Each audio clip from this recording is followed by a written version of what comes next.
14장 평등주의부터 도덕 정치까지입니다. 역사를 좌우한 정부와 종교의 결합을 보시면 정부와 종교의 결합은 병원균, 문자, 기술과 함께 역사의 가장 광범위한 경향을 좌우하는 직접적 요인이었습니다. 그렇다면 정부와 종교는 어떻게 생겨났을까 한번 살펴보겠습니다. 402쪽을 보면은 여러 가지 사회 유형이 표로 잘 정리가 되어 있는데요. 일단은 무리사회, 부족사회, 추장사회, 국가사회 네 가지의 사회 유형이 등장합니다. 일단 무리사회에서는 가장 작은 사회이면서 혼인과 혈연 중심의 확대 가족이고 유목 생활을 하고 또 중요한 점은 이때까지 평등주의라고 할 수가 있습니다. 부족사회를 보시면 드디어 중요한 점인데요. 정책 생활을 시작합니다. 이는 곧 식량 생산을 시작했다는 의미이고요. 또 공인된 친족 집단으로 구성되어 있고 갈등 해결 제도가 필요가 없습니다. 여전히 평등주의적인 정치 체제이면서 관료나 경찰력 조세는 없습니다. 추장사회를 보시면 중요한 점은 이제 이때부터 계급이 등장한다는 것입니다. 그리고 추장은 영구적 중앙집권적 권위체를 가지고 있어서 의사결정권과 정보 독점권을 가지고 있고 또 재분배 경제체제가 발전되기 시작합니다. 토목공사를 위한 노동력도 증발되기 시작하고요. 이때는 혈연과 혼인관계에서 벗어난 사회라고 할 수 있습니다. 그러면 도덕 정치가 대중의 지위를 확보하는 방법이 있는데요. 오늘날 모든 비평등 사회에서 공통적으로 존재하는 그런 근본적 딜레마가 추장사회에서부터 시작됐다라고 보고 있고, 도덕 정치가와 현명한 정치가를 모두 충족시키는 방법으로는 대중을 무장해제하고 엘리트 계급을 무장시킬 것, 또 거둬들인 공모를 재분배할 것, 무력 독점으로 공공질서를 유지하고 폭력을 억제할 것, 그리고 중요한 점인데요. 도덕 정치를 정당화하는 이데올로기나 종교를 구성할 것입니다. 그러면 제도화된 종교나 이데올로기가 중앙집권적 사회에 가져다주는 이득이 있는데요. 서로 모르는 개인들 간의 유대감을 생성할 수 있다는 점이 있고 또 타인을 위해서 희생할 수 있는 동기를 부여할 수 있다고 합니다. 초기 국가 형태를 보시면요. 드디어 최고 대추장이 나옵니다. 왕의 역할과 세습적 지도자 역할을 하면서 더 많은 정보와 의사결정권, 권력을 독점을 하는 위치에 있다고 할 수 있습니다. 또 경제적 전문화가 심화되기 때문에 더 이상은 자급자족이 불가능한 사회이고요. 대량 생산과 토목공사로 노예 수요가 증가하고 전쟁의 규모도 확대되기 때문에 포로도 증가한다고 합니다.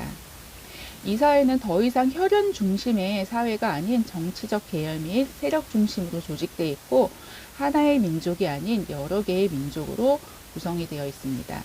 또 법률과 사법제도, 경찰 등이 공식화되면서 왕의 신격화도 동시에 이루어지는 사회라고 할 수 있습니다.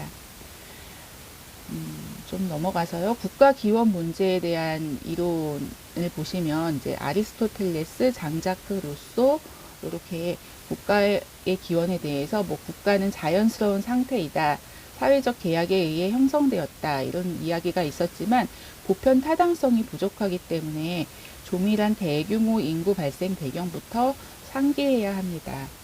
그러면 집약적 식량 생산과 사회의 복잡성은 어떤 관계가 있나를 살펴보시면 이 두 가지는 누가 먼저냐, 마치 닭이 먼저냐,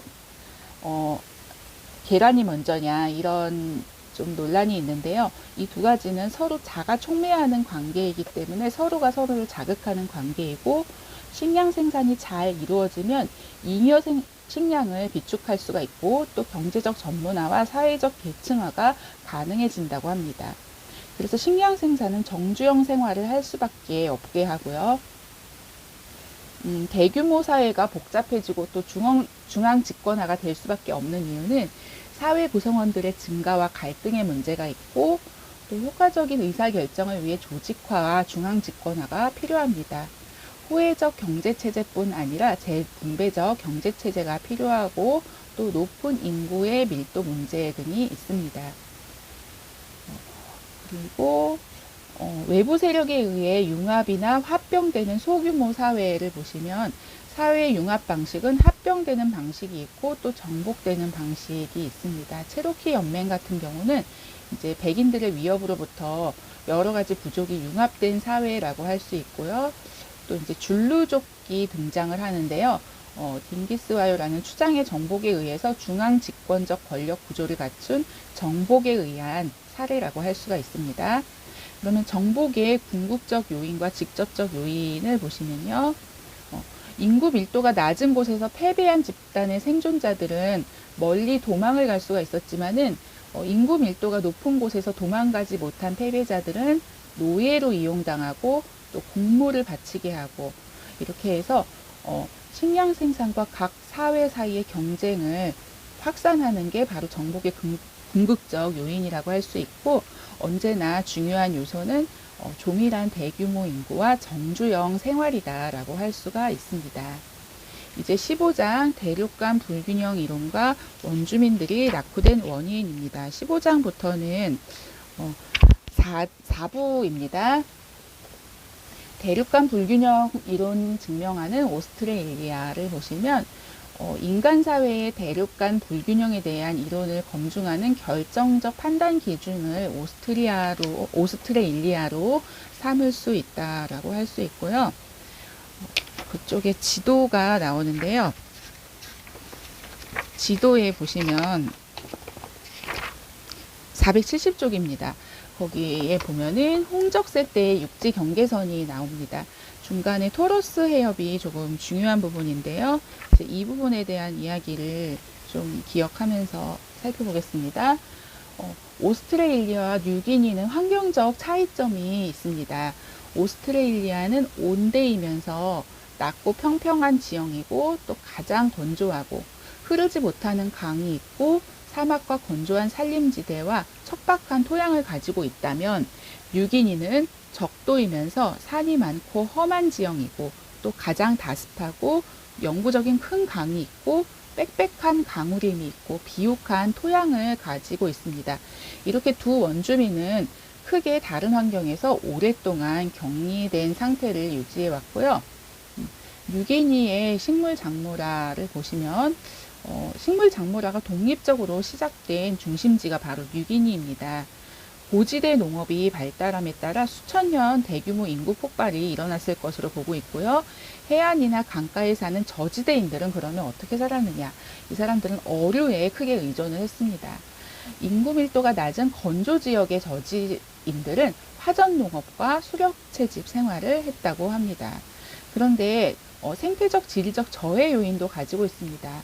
주식이 뿌리 작물밖에 없고 또 2종밖에 안 되는 가축은 생산량이 매우 적었기 때문에 단백질 부족 상태를 가지고 있었고 또 식량 생산 가능 지역은 해발 1200에서 2700m 사이의 중간 저산대입니다. 이렇게 각기 다른 고도에서 다른 종류의 식량 생산으로 식량의 경제적 교환이 어려움을 겪고 있었습니다. 그리고요, 또 이제 이웃 나라들이 있었는데 이웃 나라들은 바다가 가로막고 있었으며 모두 뉴기니보다 다 뒤처진 상태이고 또 인구가 적은데도 지형이 험준해서 수천 갈래로 분열이 되어 있었고 이로 인해서 정치나 문화 언어로도 심하게 분열되어 있었다고 합니다. 그렇다면 오스트레일리아에서 가축화 작물화 장애 요인은 무엇인지 살펴보겠습니다. 일단은 가축화 후보종은 동물들은 인류가 이주하면서 멸종했고요. 건조하고 척박하기 때문에 농업은 불가능했고 게다가 엘니뇨 남방 진동 현상으로 연중 불규칙한 기후를 가지고 있었습니다.